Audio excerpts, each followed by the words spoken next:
What's up, USA? You already know what time it is, man. I am Maserati Santana, and this is On the Rise TV. Back with another episode for the season premiere, season 2 of 1 Hour Talk with Mazee. Tonight, my guest on the show, man, he's a father, he's an artist, and he just came home from the feds. So tonight, I'm interviewing Bigg Baggz. Baggz, what the word is? Mazee world, what it do, bro? Bigg Baggz, Mr. Interstate, bro. You already know what the fuck it is, bro. How we coming? How you feeling, brother? Man, bro, I feel like $1 billion in this motherfucker, bro. You already know what it is. That's what I'm talking about. So look, I got some champagne. I'm about to pop this open. You feel what I'm saying? So you already know what time it is, man. I'm glad I got my homie up here with me. We about to cheers to this shit, man. He beat the feds. He coming home. Came home. And he you know. Hey, bro, free the guys, bro. You already know what it is, bro. Bigg Baggz, bro. Hey, salute you, bro. Sure. Hey, real niggas do real shit. Y'all see this shit? Hey, salute, bro. Yeah, salute. Man. Okay. So you finally make it in 1 hour talk with Mazee.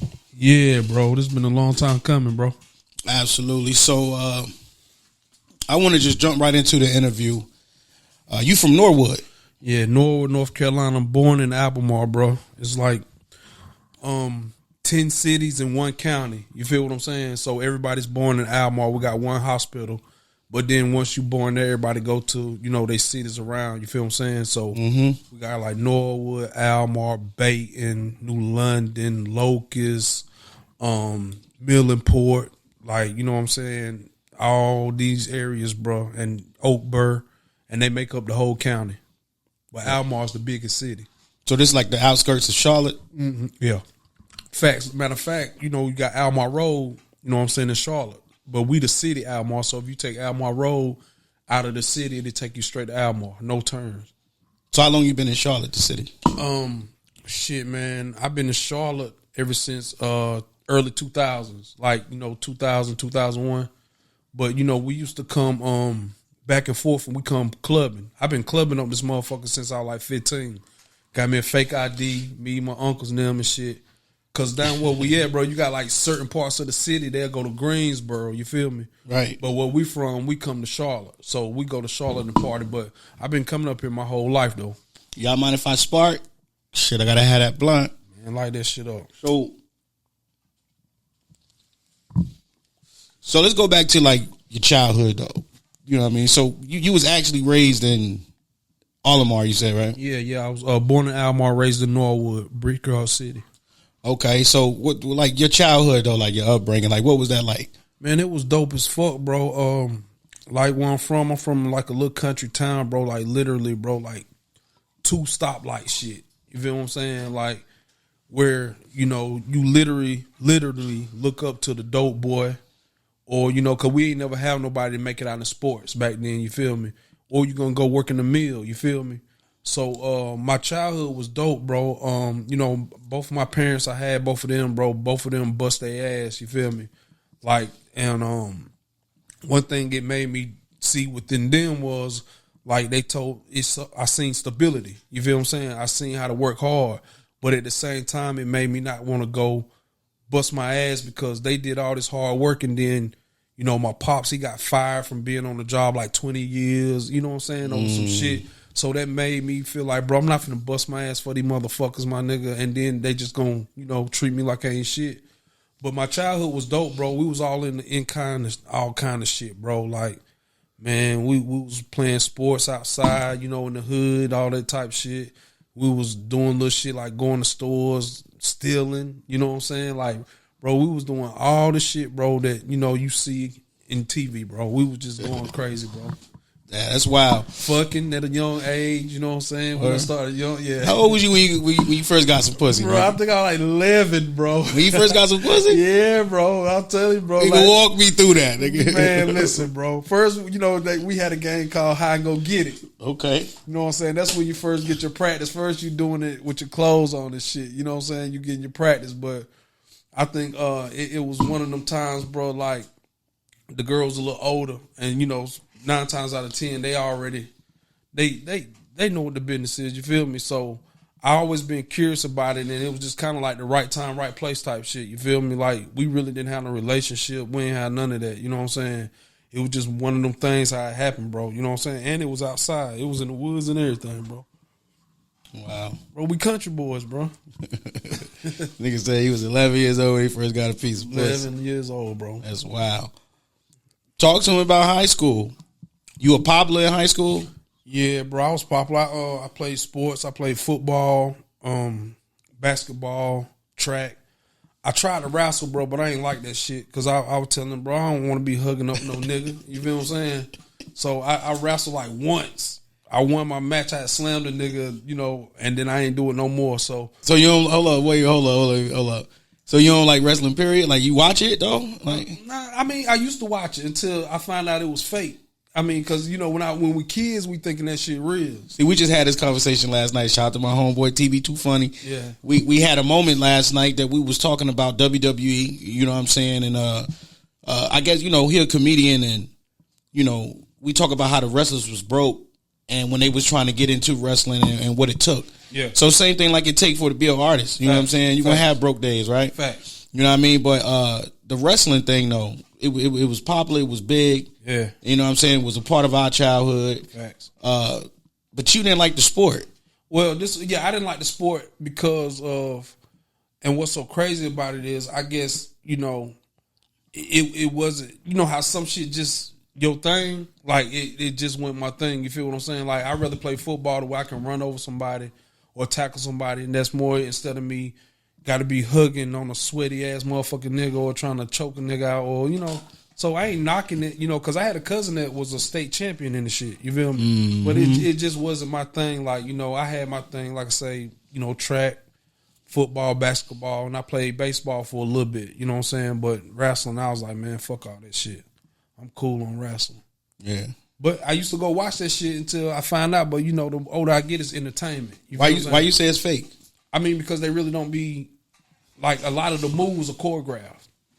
You know what I'm saying? Okay. And I get it, though, because it's entertainment. Then if you think about it, a lot of them people couldn't really survive a lot of that shit that really be, if it's real moves. You feel what I'm saying?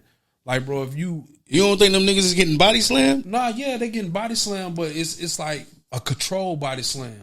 See, that's the thing on TV. We'll see a motherfucker get shot and think he really getting shot, but it's a controlled shooting. So a lot of that shit is controlled because like, some of them where they look like they getting hit and punched, they ain't getting punched. You know what I'm saying? So that's how TV is. You know how TV is, bro. TV will make you think something is there, but it ain't there. So I ain't knocking it. I just had to understand entertainment. You feel what I'm saying? Because as a kid, I'm thinking this shit is real. Like, I'm thinking these motherfuckers really getting, you know, like, punched and, you know what I'm saying, stepped on. But don't get me wrong, like you said, a lot of the slams, of course they're real because they hitting the mat, but I feel like they control slams. You know what I'm saying? I'm going to be honest with you. Since we talking about entertainment, I feel like the reason why you felt like that is how good the commentary was. Facts. No, that should be great. That should be great. You right. Put that in the back of your mind. You feel what I'm saying? Like, it's just like you ain't have no TVs and you listening to the commentary people and they giving you the baseball game. They can put you right in the stadium. Yeah, facts. Same thing like the, you know, these wrestler announcements and, you know, basketball announcers. Yeah, absolutely. Yeah, facts, so the commentary is that good where you think they getting the shit beat out of them. Yeah, facts. And you know, in real life, they really not because it's like a job to them too. Facts. But you know, and I know looking on TV, that shit look real as hell. Like, it look, and like you said, that's TV. Facts. So yeah, I'm sitting there thinking like, bro, until, like I said, my grandpa, you know, rest his soul, they called him Big Time. Yeah.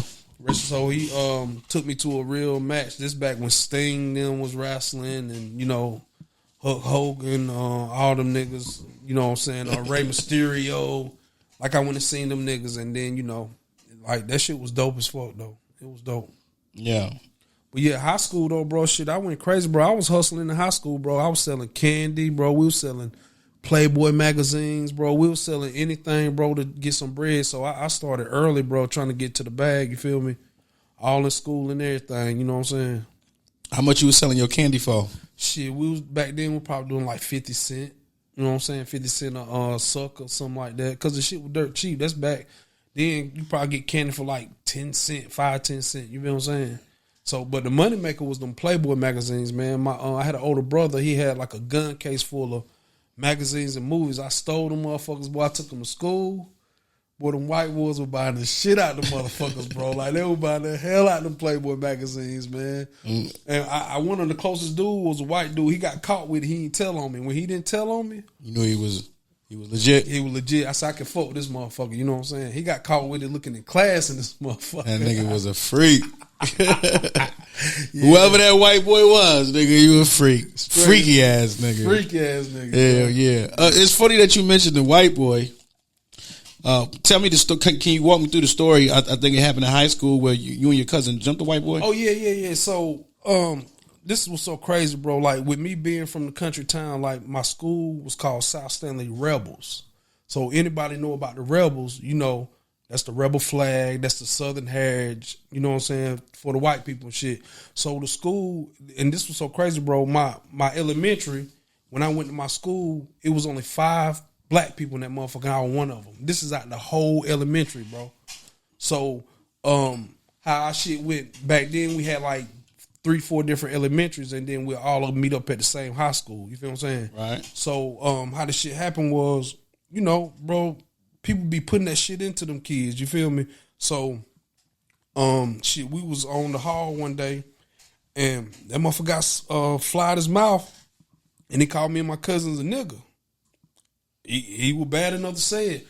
Bro, we jumped the shit out of this motherfucker, bro. When I tell you, bro, this nigga had 2 black eyes like a raccoon. What'd you say to the white boy when he called y'all a nigga? We just looked at him. You know how you take that pause for a second? Yeah. And then we was on him. It was like, what you say? And then he said it, and then, bro, we just whooped the wheels off this motherfucker. It was so cold, though, because, man, my cousins, it was 4 of us all together. You know what I'm saying? 3 of them got suspended, and I ain't even get suspended, bro. Yeah. That shit was crazy as fuck, bro. Like, it was like he told on them, but he didn't tell on me. You know what I'm saying? So, I don't know. But, yeah, we jumped the shit out of that white boy. That was our first experience, bro, really dealing with some racial shit, like, far as a motherfucker, you know, saying it towards us. You feel what I'm saying? Yeah. Yeah, we jumped the shit out of that motherfucker. Yeah, did you feel bad about it afterwards, or you just like, fuck it? Man, fuck no, bro. Ain't no way. Ain't no motherfucking way. Right. Yeah, bro, nah. Right. Nah, he ain't feel bad when he said it. Yeah. He thought he was bad, so this what comes with being bad, right?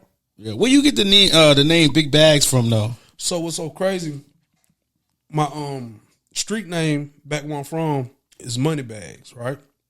So I wasn't rapping or doing no music first. You know, I was in the street, like, you know, the typical story, you know what I'm saying? So I was in the street. Around the time Moneybagg Yo came out, right? You know what I'm saying? You know, right. Moneybagg Yo came out with that machine behind it. For sure. I'm still independent. You feel what I'm saying? I'm still taking my activities from the street and funding my music. You feel me? So I was Moneybagg until Moneybagg Yo came out, because, you know, his machine was so big, it was drowning me out. So anything I would post, it would go to his shit first. You feel what I'm saying? So I changed my name to 704 Baggz. So 704 Baggz is my area code. That's where I'm from. You know, like up in Charlotte, you know, the 704, you know, that's our area code too. So I was 704 Baggz, and then how Big Baggz got born was I went to the feds. When I went to the feds in 2021, right? Right. I was 704 Baggz. A nigga I met, he was from a spot called Taylortown. You know what I'm saying? It's down in like Pinehurst. And the nigga seen me, started calling me Big Baggz, bro. So that's why I always say, like, 704 Baggz died when I went to the feds and Big Baggz were born. So Big Baggz came out the feds, bro. Absolutely. Yeah. Let's go back to the Cali trip. Okay. For sure. What happened with the Cali trip? It was your first time going to California? So my first time going to Cali, I've been there multiple times, so I got multiple stories on that shit. So my first time going to Cali, me and 2 of my niggas, Ready Rock and Tiny Bitter, we rode a Greyhound bus out that motherfucker. All the way to California? All the way to California, nigga. 3 days. I know y'all niggas needed snacks. Y'all niggas needed drinks. Y'all needed everything probably. How long did it take y'all? Nigga, it took us like 3-4 days, because you know that bitch stopped, and then you got certain spots you're going to switch buses, get on another bus. You feel what I'm saying? But what was so crazy, I was so crazy back then, bro. I rode out there with 2 pistols. Nigga, I took pistols with me out there. On the Greyhound? Hell yeah. Because you hear the stories of California. You feel me? You hear them. So I was like, ain't no way I'm going out this motherfucker slipping, my nigga. Ain't no way. So My first trip, me and my nigga Tiny Bitter, he's from Cali. You know what I'm saying? So he had came over with one of the homies, cause my cousin Mark Sparks, and he do music. Like he worked with Anthony Hamilton. He worked with, like we were just talking about, Jodeci. He worked with Sunshine Anderson. You know, he worked with a lot of them. So he had an artist from Cali named Slim the Mobster. He brought Slim over, and they had this big ass deal on the table, and was in Lake Norman. They rented out like a 3-story motherfucking lake house, and they just going in. So they brought a bunch of Cali niggas over. You feel what I'm saying? So I was going back up there, back and forth with them, and that's how I met the niggas from Cali. You feel me? So I didn't drive over there, not that time. I drove the next time, but I rode the bus over there. We got a rental car when we got there, and we pulled up on the block, and then we done got out on the block with the pistols. Nigga, you already know how this shit go, nigga. Like, we got out of the block with the pistols, nigga. Like, they won't out, but, you know, niggas know, you know what I'm saying? The niggas like, bro, what the fuck you doing? Why you get out on the block with the pistols? We didn't have them, like, out. We had them on us. So, okay. You know what I'm saying? We had them on us. Right. So then when we got out there, you know, we was letting the people that we knew, like, bro, we got the pistols on. They're like, bro, you motherfucking crazy. You know what I'm saying? Because we done rode a Greyhound bus with pistols over this motherfucker, bro. So that was my first experience going, bro. You know what I'm saying? I got a lot of love showed. That's when I got my, this back when y'all were having legal weed. Like, you go get the dispensary card. Absolutely. I got a dispensary card. I was over there buying gas and shit. You know what I'm saying? But this particular trip that I was talking about was when something you was going through with some money laundering thing. Oh, no. The money laundering shit, that was in Texas. Oh, okay. Yeah, now the shit, the money laundering, so we can go back to the Cali shit, but the shit, the money laundering, me and my people was going back and forth to Texas, you know what I'm saying, doing our thing or whatever, right? So we was going to Texas. We got pulled over coming out of was it Louisiana, right? Yeah, Louisiana, then Texas, right? Mm-hmm. So we got pulled over doing 72 in the 70, nigga. Hold on, wait, 72 in the 70? 72 in the 70. Oh yeah, they was just fucking with y'all, right? Nigga, listen. Yeah. 72 in the 70, bro. I ain't never heard no shit like this, but this type of shit helped me learn the law too at the same time. Legally, they can pull you over for doing 1 mile over the speed limit. They say that 5 mile shit, bro, that's bullshit. Legally, they can pull you over for doing 1 mile. So this is how I'm learning that shit. But yeah, we was going to Texas and shit. We got pulled over. We had like 20, 30 racks. You feel me? So what they did, this is the first time I figured this shit out. They had a shit called accusation charges. So if anybody ain't never heard of that, you know what I'm saying, look that shit up. So accusation charges is we can lock your ass up for close to a week to see if we can get more evidence to make this shit say that you doing what we think you're doing. So the charge was money laundering, but it was an accusation charge. So they couldn't put nothing else together for it. So we stayed in there for like 5 days. They took all the money. You feel what I'm saying? They took all the money and let us out. They kicked us out the jail, nigga, with nothing. They made us walk from the jail, my nigga. And they jails in Texas are like prisons. This ain't like no little shit. Like, this shit is huge. So we get kicked out of the motherfucking jail. We walked across the street. The bail bondsman so crazy. He had family in South Carolina, North Carolina, something. So when he found out where we were from, he let us use the phone. We got some money wired to us, and we got some rental car and went back. But nigga, I was finding DEA for my bread, bro, to get it back. I was trying to get that shit back. I sent them like you know, like check stubs and shit like that. They was like, look, this cool, but if you ain't got nothing else to sit in. So obviously it was a battle fighting for your money, though. Man, they could have that money. Yeah. Because I knew it was going to open up a bigger can of worms. Probably, yeah, exactly. Yeah. Yep. And they said they had already been to the city. So when they sent me a letter, they was like, they already came to where I was from and seen that I had previously got in trouble for some shit. You know what I'm saying? That's how they do you. Yeah, bro. And that shit, like, you can go look at my record. That shit on there, bro. And I found that shit out when I was going through the Fed case and shit. And I'm looking at my transcript and all that shit. It still had that shit on there when I got fucked up in Texas. That shit was crazy, though. How did you get into the feds? A nigga from my city ratted on me. A nigga I knew for like 20 years. Got kids by one of my family members.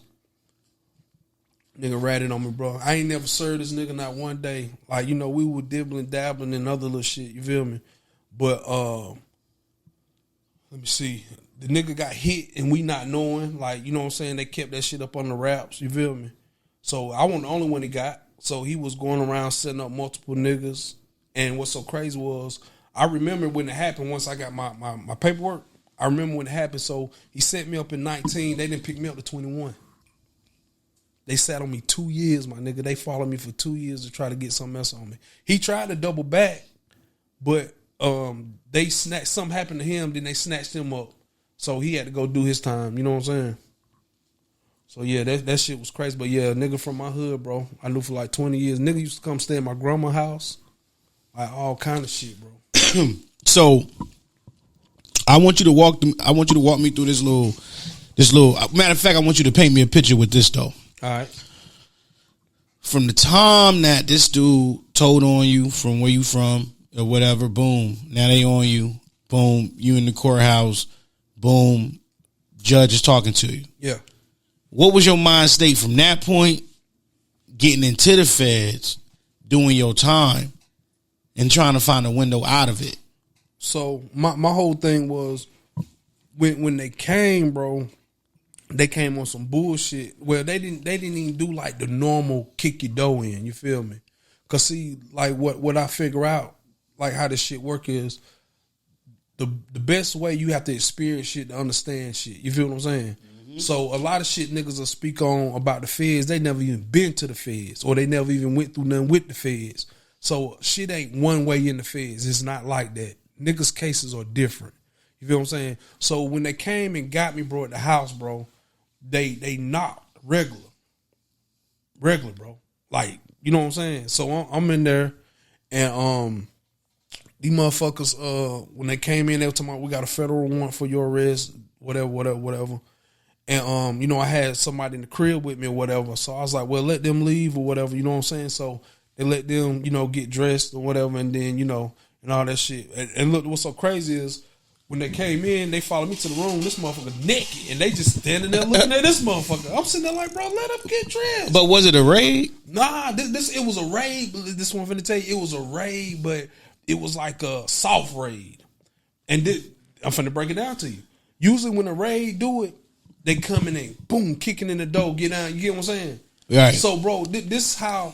One thing about it is, like, people do shit a certain way, bro. If they got a bigger agenda.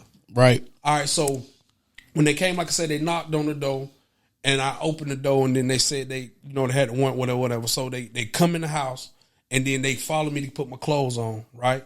So I'm putting my clothes on, and I was like, I had some weed or something right there, and I was like, look, bro, I don't think it's just weed right there. They said, man, we don't want that shit, you know what I'm saying?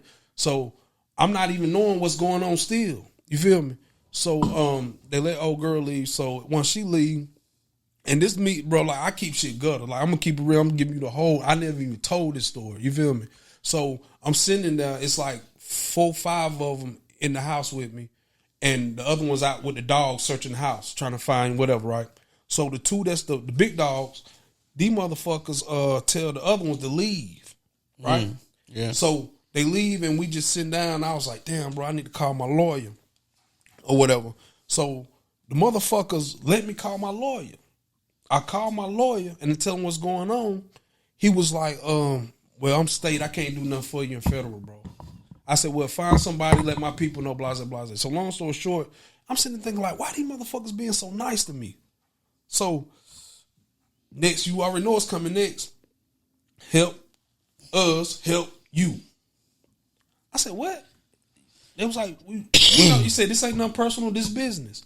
The same person, how they did you, you know how that shit goes. So they wanted to turn you into an informant at this point. They wanted me to work. So I said, I already know in my mind that I won't finna work. You know what I'm saying? That part. Because, bro, I know if I'm doing this shit, bro, I'm gonna take my lick. I'm gonna take it. So, but I did want to find out who they wanted me to get, so I could tell them that they wanted me to line them up. So once they told me who they want, I was like, bro, I can't fuck with that nigga. I said, bro, he gonna know something up. I said, I ain't never did no business with him. Well, hold up. Before you go any further, let me ask you this. You said you did want to find out who they did want. Yeah, who they wanted. Who did you owe loyalty to? Who, me? Yeah. At that point, like, if you... Myself, because one thing about it, bro, what it's like this. I can't say that I'm standing on business in certain type of shit, my nigga, and then I fold and I do the totally opposite. You feel what I'm saying? Right. So one thing about it is if I can warn you or the next man, bro, when somebody trying to slide them, I'm gonna let you know, my nigga. Because that's just the type of nigga I want a motherfucker to do for me. So at the end of the day, I want to know who it was so I could pass that message along. Like, look, bro. And I did. Once they took me to lock me up in the county, I was in there with one of the partners, and he was going out. I said, bro, look, tell such and such, bro, they tried to get me to line this nigga up. I said, bro, he better change what he doing. I said, bro, they want him. I'm telling him. So I don't know if the nigga took the message serious. I don't know if he thought I was playing. But when I was doing my time, I was 2 years like on my bid, and then they popped him. You feel what I'm saying? They popped him like 2 years. I'm in on my bid already 2 years. How long you was in the feds for? 2. Oh, I did 4. I did a little bit right at 4 years. I had got 6. I had a 5 to 40 plea. 5 to 40 years, my nigga. I know it ain't nothing good about being in prison or incarcerated, period. Right. But was there any good times when you was in the fed? For me to get to know myself. And for me to get fuck people away from me that I know that ain't no good for me. Because, you know, like where I'm from, bro, like I say, I get a lot of love in my city, bro. Like I'm not one of them niggas say my city hate on me. Like some niggas might hate on me, you know, but that's everywhere you go. But majority, bro, I love my city, bro. I love where I'm from. Like I get love from my city, bro. But the good part is like me finding out who I'm really am. You feel what I'm saying? Like, because we done met prior to this. You feel me? Absolutely. I'm the same nigga like this in the feds. Like, I'm not on no extra shit. You know, I went and I knew the assignment, and my assignment was to come back home to my family. So I went in there on no, you know, crazy ass shit, bro. I went in there, did my time, and I worked on myself. I wrote a lot of music. You feel what I'm saying? So, the good, like I said, the good part about it was that, you know, I got to find myself. It turned me into who I am now. Like, far as being driven, hustling, going harder. You feel what I'm saying? Because, bro, in that, nigga, you living out a 4-foot locker. Well, shit, nigga. America, USA, if anybody out there, they probably want to know, like, okay, so who is Bigg Baggz? Shit, Bigg Baggz, bro, I'm a product of my environment, bro. I'm a product of what I've been through. You feel what I'm saying? But I didn't I didn't let it make me. I'm taking this shit and I'm turning it into, you know what I'm saying, to show that shit can be a way out from where I'm from. Because a lot of niggas got those niggas from where they from, you feel me? And I'm one of the niggas where I'm from. I'm probably one of the niggas that's came this far in the music career or with my career of what I'm doing in my area. You know what I'm saying? Like, we got people that's in the NFL, but we don't have no rapper or nobody in the artist lane that's done blew up or done did a lot of motherfucking shit. You feel what I'm saying? So, but I'm a product of my environment, bro. Like I said, I come from small town shit, bro. Across the tracks, that Boosie type shit. Who was the first person that was around you? And they like, yeah, Baggz, spit that shit. Like, yo, you need to put this shit on wax. Like, let's get this shit going. Man, it's so crazy. My cousin C-Note, bro. My cousin, like, he moved with me his senior year. And we used to freestyle and shit like that. And then my homeboy I was telling you about earlier, his name Ready Rock and shit. You know, he was already one of the top rappers. And then, believe it or not, I was just freestyling and shit. And then he was like, nigga, you got something, bro. You got it.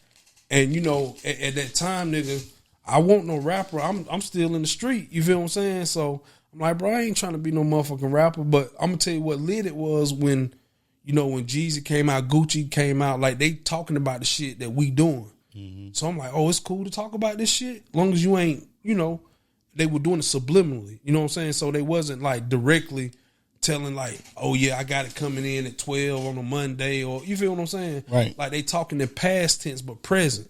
So once I seen that shit, bro, like, I just went crazy, bro. Like, at first, I wasn't taking it serious, but yeah, my cousin C-Note and my homeboy named Ready Rock, them the two motherfuckers that, you know what I'm saying, hit the switch for a nigga. Yeah. So, coming out of the feds, you was already an artist.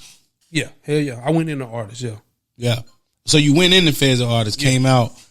You had time to just sit alone. You wrote songs in there, right? Hell yeah. I wrote 200 songs in that motherfucker. Right. So, You got an album coming out? What is the album? What's going on? Yeah. My album, Good and Evil, it's coming out 10/19. You feel what I'm saying? October 19th. That's my birthday too. You decided to put it out in Halloween month. Nigga. Good and Evil. I'm a Halloween baby. That part. Yeah, Good and Evil, bro. Yeah, Good and Evil, bro. You make sure y'all go get it on all platforms, man. All platforms.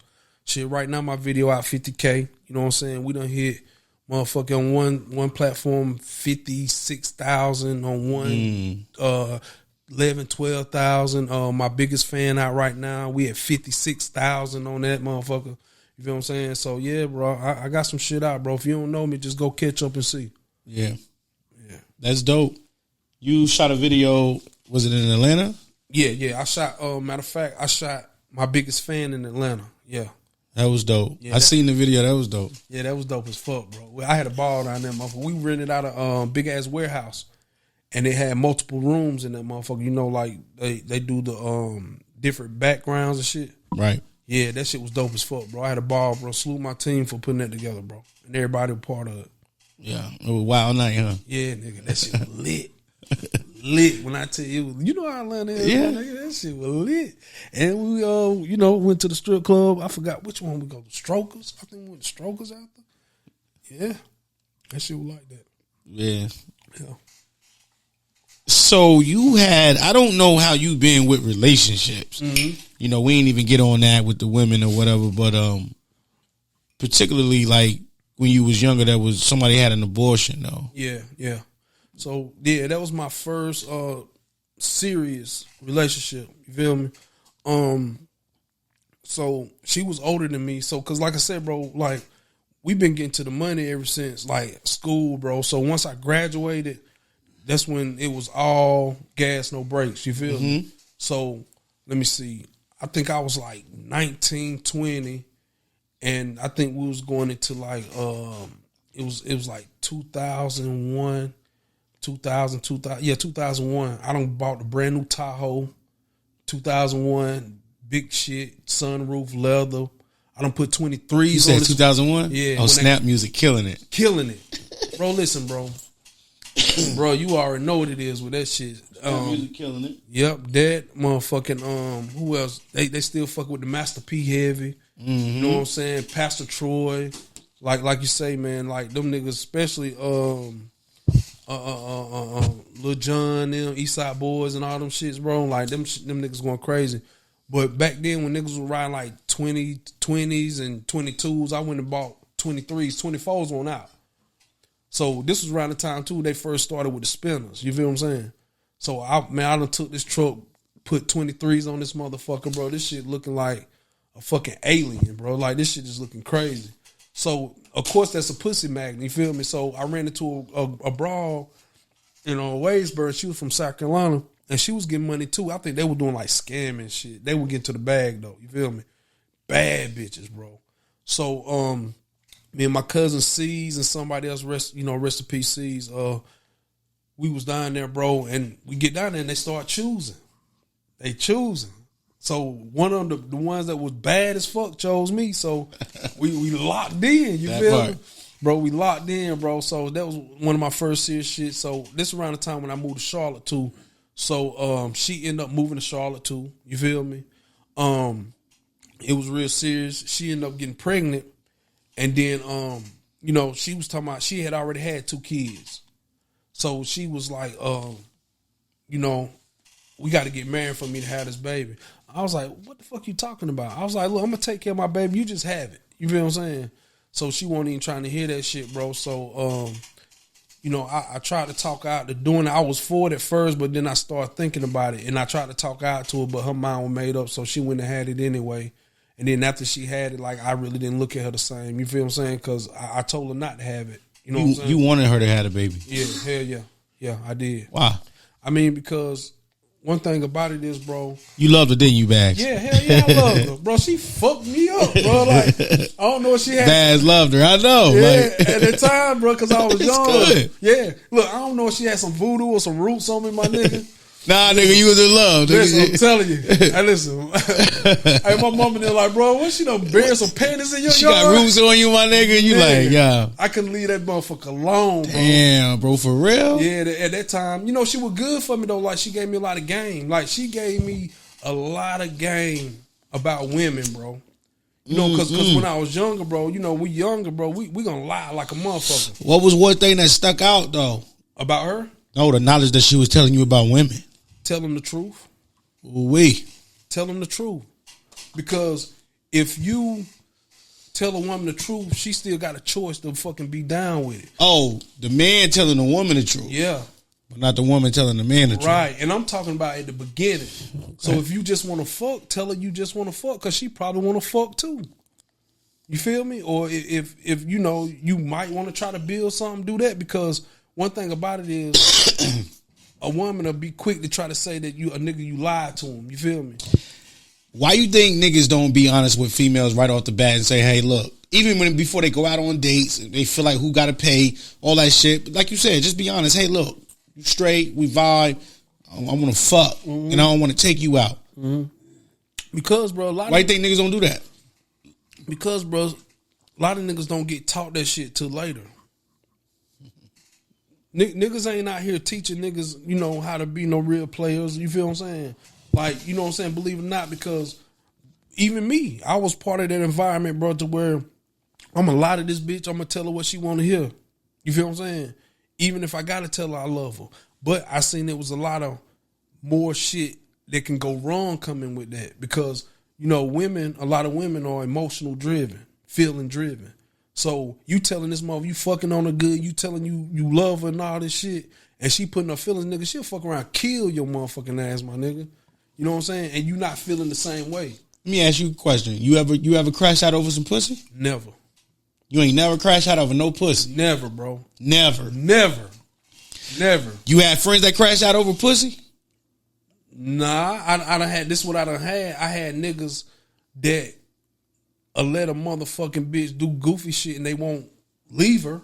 But I ain't never had a nigga to go like, bro, crash out over some pussy. Yeah, you feel what I'm saying? I crash out over the money before I would the pussy. Because one thing about it is, bro, I done try to double back. I done try to spin the block again, but I ain't never like crashed out on no nigga about no pussy because I learned, bro, like once I went through that with my old girl we was talking about, once I went through that shit, because that was part of the thing too.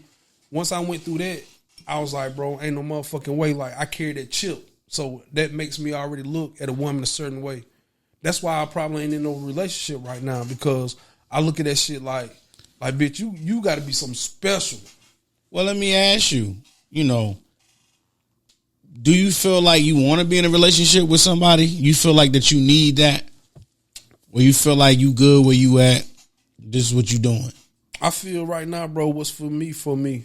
And I feel like, you know, God working on me for who's supposed to be in my life when they come. Because one thing about it is, you know, I'm on a mission. You feel what I'm saying? I'm on a motherfucking road to where I know that I can't get sidetracked by, you know, if it ain't nothing that's going to complement to what I'm doing. You feel me? So, you know, I don't need shit. You feel what I'm saying? Because when you need it, that means you dependent on it. You feel what I'm saying? So I feel like what's going to be for me is for me. So whoever that person is, and, you know, and that's why I be telling, you know, girls I deal with. Because a lot of them say they'll start that shit, they'll talk to you and be like they cool with it at first. But then the feelings start getting involved. And then you can have something great going on, but then, you know, just for a title, they'll go fuck with another nigga just to call him they man or they boyfriend or whatever, right? And this nigga do him dirtier than you were doing. What would you say your ratio would be of a female man kicking the other significant other out of the crib? You think more females do it than men, or you see a lot of men doing it now? I'm gonna tell you, I think more females do it because a lot of niggas quick to move with women. That's it, nigga. And look, it's so crazy, bro. I done had so many keys offered to me, my nigga, and I never took them just because of that. Like, bro, you're not finna kick me out your shit. But I think that's the ratio why it's so high, because niggas will move in with a woman quicker. You feel what I'm saying? Like that's just how it be sometimes. Yeah. You feel?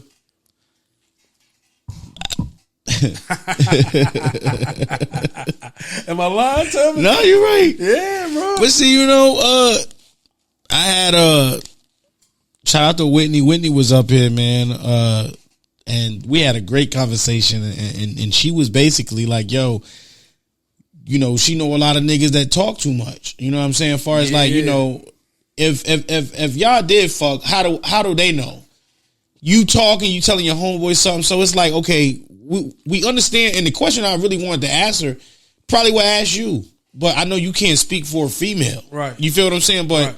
I asked her like, yo, why is it so hard to date a sister? Right. You feel what I'm saying? Either they can't listen or whatever. I'm not trying to stereotype here, but right. I'm gonna keep it all the way 100. You know what I'm saying? I just feel like that if you have a female and they always talking about a man cheating, right, but really they cheating right up under your nose and you don't even know the whole time because they better cheaters than we are. Yeah, we too loud. Right. I feel like certain niggas is. I'm gonna tell you some game I learned from this shit. First off, you right, certain niggas, tender dick niggas, they talk too fucking much, bro.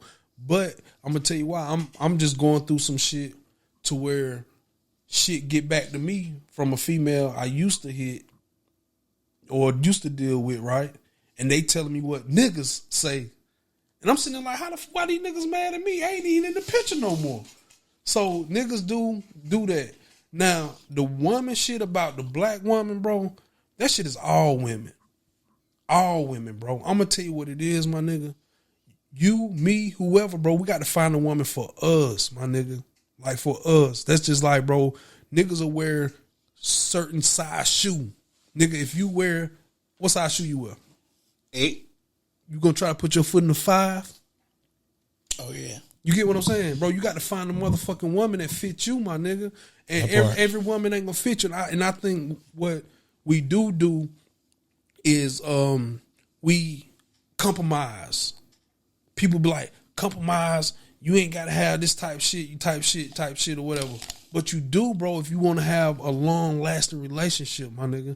And I feel like that's what's missing. Like, we'll try to make shit work with anybody. Or is it not missing? Maybe we can have different type of relationships. Facts. Why is it that if I get in a relationship with you, the long term got to be us getting married? Yeah, it don't have to.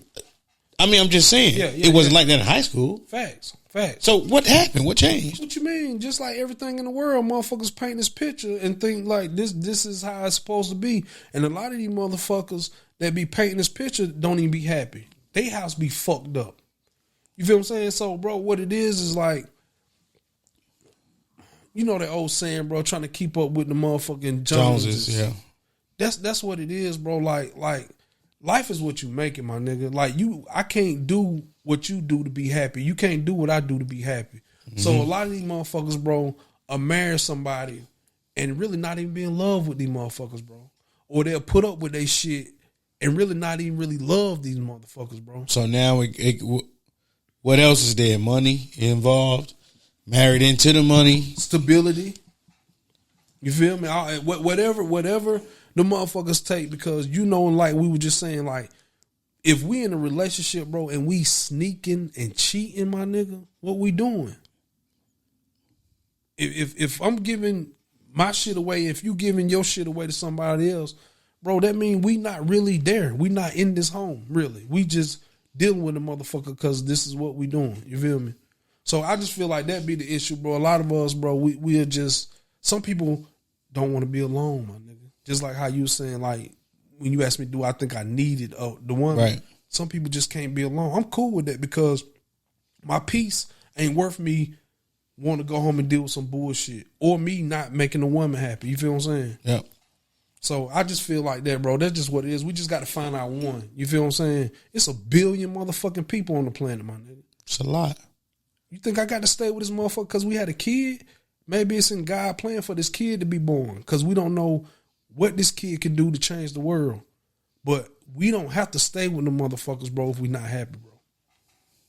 We don't have to. Fuck all that shit. I'm not going to do it. Ain't no way. So I don't feel like it's a color. I feel like you just got to find what's for you. I love my black women, you feel me? And I feel like they get the short end of the stick a lot because the what's the name is so high. What's that? The bar set so high. What, for sisters? Yeah, and this want to tell you why. Not in a bad way. It's because they feel like for them to get validated. You feel what I'm saying? They feel like they got to go get the biggest job, or they might want to, and they got to be happy with themselves because a lot of people get this work done. That's because of something. And I ask some girls that, and it's because they're not happy with themselves. You feel what I'm saying? So, and the only reason I say for sisters, and I feel like they going so hard, not saying they going the right way about it. I just feel like, bro, they looking for the validation, bro. You know what I'm saying? And you really ain't got to have validation because we love you as being our black woman. Like, it don't even take all that shit. And then they get blurred in the lines and shit. Then they want to try to disrespect niggas and shit like that. You feel what I'm saying? Like, that money don't mean shit, my nigga. Like, you know what I'm saying? So, at the end of the day, I feel like the bar is set so high that they jumping out the roof and seeing shit for the wrong reasons, my nigga. You feel what I'm saying? No doubt. That's just my personal opinion. No, I'm just saying. Yeah, respect. Mm-hmm. I mean, because the battle of the sexes, that's just crazy. It is. As hell, bro. And then, like, you can be with a partner for a while and then some shit jump off and it's like you a friend or foe now. So I understand it. You know, I just be trying to get both perspectives. You feel me? Mm-hmm. I mean, you know, because we all deal with different people. Yeah, fact. But, like, who are we as a person to, I mean, self-care? Are we going to keep taking ourselves to this shit? Right. You know what I'm saying? Or are we going to make a stand? Right. We're going to put our foot down or whatever. And people don't like when you put your foot down. Right. One thing about, like, my parents, man, like, my pops passed away in 17. So him and my mom was together ever since I was born, right? So one thing, when they was going through their shit, you know what I'm saying? Like, one thing about that, when they going through their shit, I learned, like, they kept that shit in the house. Like, you know what I'm saying? Like, the streets really didn't know about it. So when my pops would pass, and, you know, I would sit down and, you know, he would talk sometime about certain stuff, and I'd be like, and this me saying this to my dad about my mom. I'm like, well, why you still staying? If you ain't happy, why you here? Right? This is what I'm saying. Because me being young and crazy, right, I'm just asking him because I want to know too. You feel me? Like, why you still here? And, you know, I'm not talking shit about my mom. It's just, you know, just like vice versa with her. So when my pops were passing away, bro, in his dying bed, bro, it showed me why he didn't leave. It showed me why they was together. You feel what I'm saying? So I understood what real love was then there because when he had to have his ass wiped and took, you know, all that type shit because he died from internal cancer, like, right, intestinal cancer. So, you know, when I seen my mom doing this shit for this man, I knew what it was then. You feel what I'm saying? So it took for me to see that to understand what real love is and why he didn't leave this woman and why this and that. You feel what I'm saying? So I just feel like I didn't understand what that shit was, bro, at first because I was telling him, like, if you ain't happy, go ahead. But I seen that when he was passing away, bro, I seen what real love was and why they was together. That she was his one. You feel me? And she ain't been the same ever since he been gone.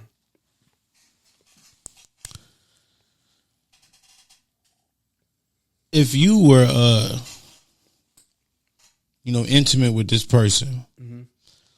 we'll say what, you know, just enough time where you feel committed, right, with this person, and you know you fucking off though, mm-hmm. but she having an affair. Y'all ain't married, you know, but it's still an affair, I guess, right? Right. Infidelity, right? I mean, legally you got to be married. But I know what you're saying though. Like if this is your one and you cutting out, yeah, right. Because you know people can be together so long. You have what they say common law at that part too. Yeah. You know what I'm saying? You just ain't got no paperwork.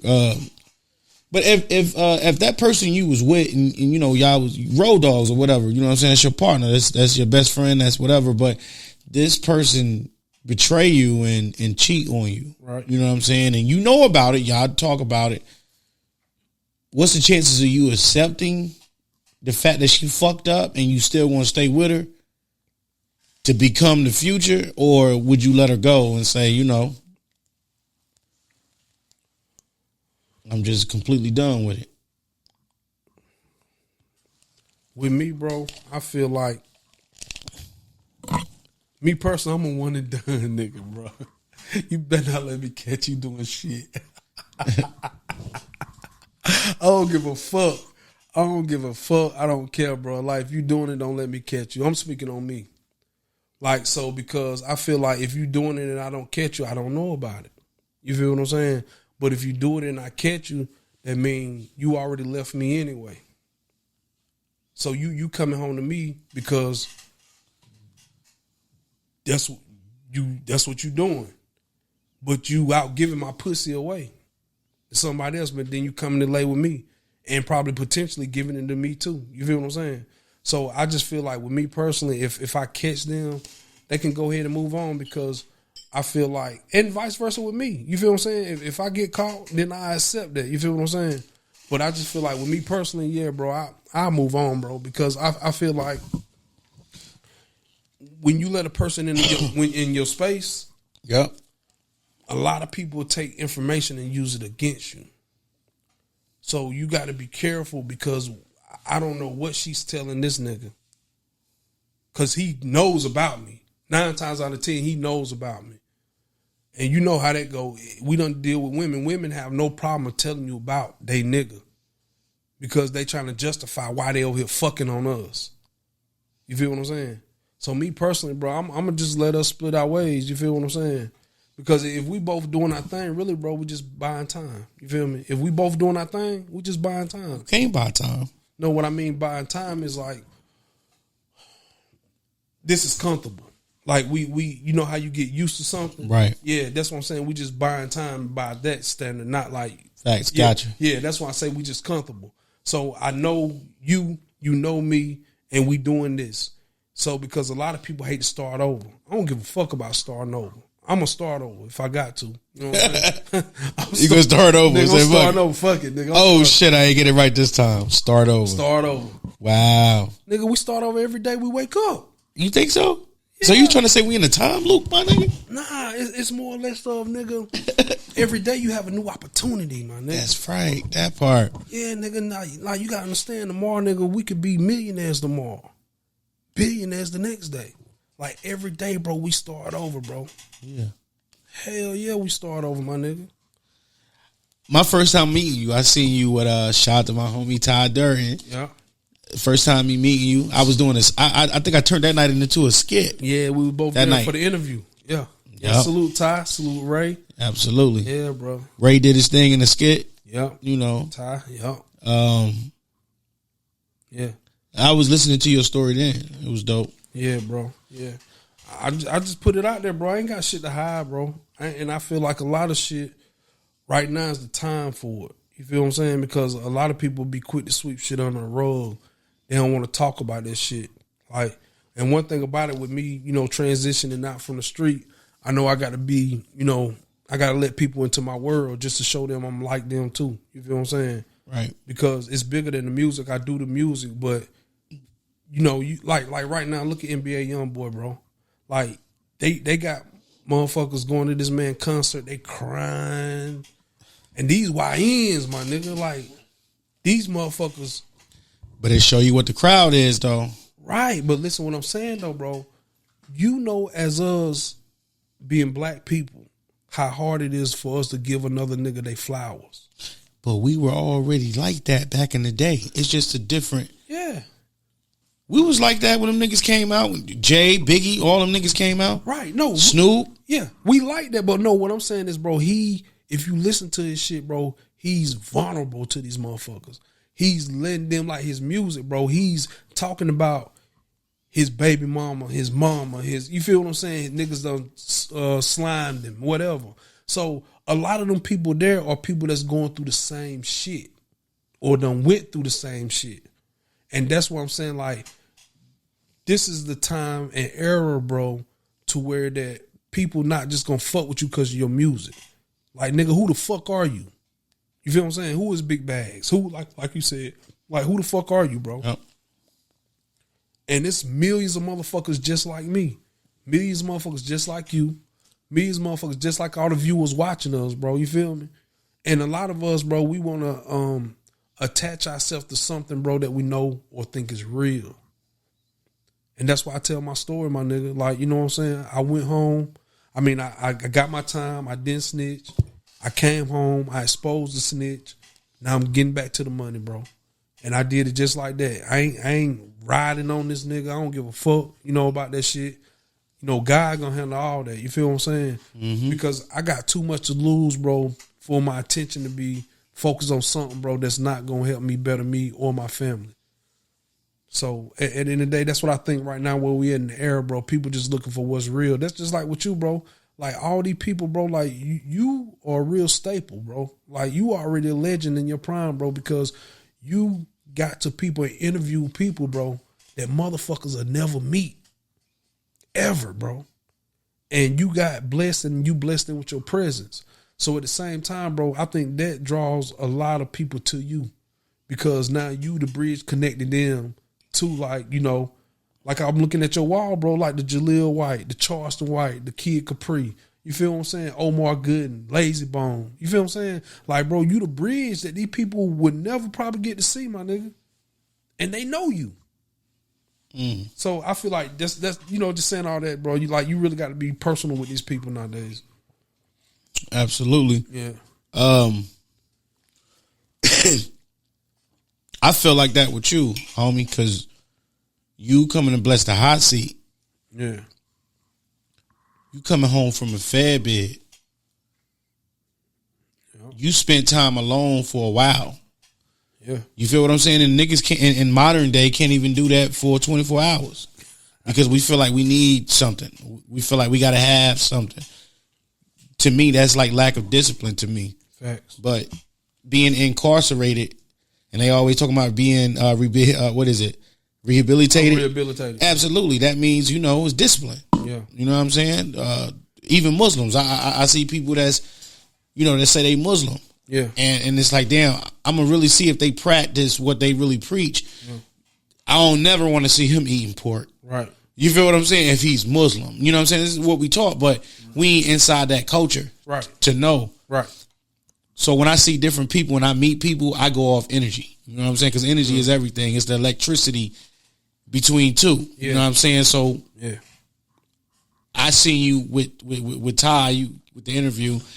It was interesting, bro. I'm like, damn, that's crazy. You know, everybody don't do fair bid and come home and be the same. Right. Either you done told or, you know what I'm saying, and then you like in the crib and you got limited time now. Facts. But for you to come home from a fair bid and you doing your fucking thing. Yeah, bro. Apple Chill. Yeah. Yeah, bro. That was one of my biggest shows, bro. Apple Chill. I did that right before I left. Up in Smoke Festival. Kodak Black. Come on, The Baby. Man. That shit was crazy. DDG, like that shit was lit. Lit, bro. And that's the first biggest show I did since I've been home from prison. You feel what I'm saying? So like I just been home a little bit over a year, bro. You know what I'm saying? So I did that less than my year time since I've been home. On the timeline, where you think you at since you've been home for, you said less than a year? No, I've been home now a little bit over a year. I did that show before a year was out. Where you feel like your timeline is like on schedule? Schedule? We got to pick it up some more. I'm cool, but bro, we got to go harder, bro. Look, I can say talk to your team right now. Like, yeah, look, yeah, they know, they motherfucking know. We got to go harder. My team know, they know what's up. I love my team. Salute my team, bro. Salute the label. Salute everybody, bro. Like we all pull our part and we do more. You feel what I'm saying? Like, bro, like, you know, salute, like, man, my road manager, bro, he damn near. We been in Baltimore, we been in Atlanta, like, bro, we hitting this road. Like, we gonna hit, it'll be just me and him. You know what I'm saying? You know, salute my manager, my PR, you know, Terrain, First Lady and all them, the label, you know what I'm saying? My road manager, Walk. It's like, behind the scenes, bro, they are the ones helping putting this shit together. You know what I'm saying? So. That's that machine. It's that machine, bro. But yeah, we got to turn up. We finna turn up, bro. I got some shit coming, bro. Shout out to your man that's always in the building. And I always, you know what I'm saying, good guy. You know what I mean? I don't know his name. Yeah. I keep getting his name, but that's my nigga. Like, you know what I mean? Yeah. Always look out. Good guy, man. You that's Wok. Yeah, Wok. Shout out to Wok. Yeah, bro. Listen, I'm telling you, bro. Like, he been down this road. He know what it is, bro. Like, you know what I'm saying? And like we was just talking about earlier, bro, like when you can work with somebody that understand the assignment, bro, the assignment ain't gonna be that hard.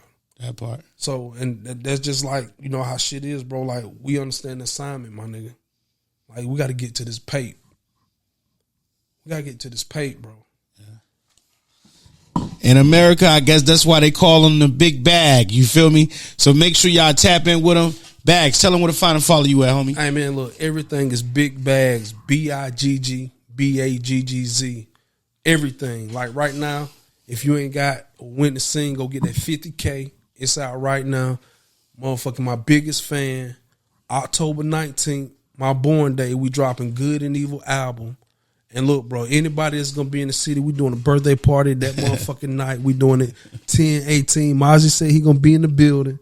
So look, we lit. Listen, go find Bigg Baggz on all platforms, man. You already know what the fuck it is. Ha!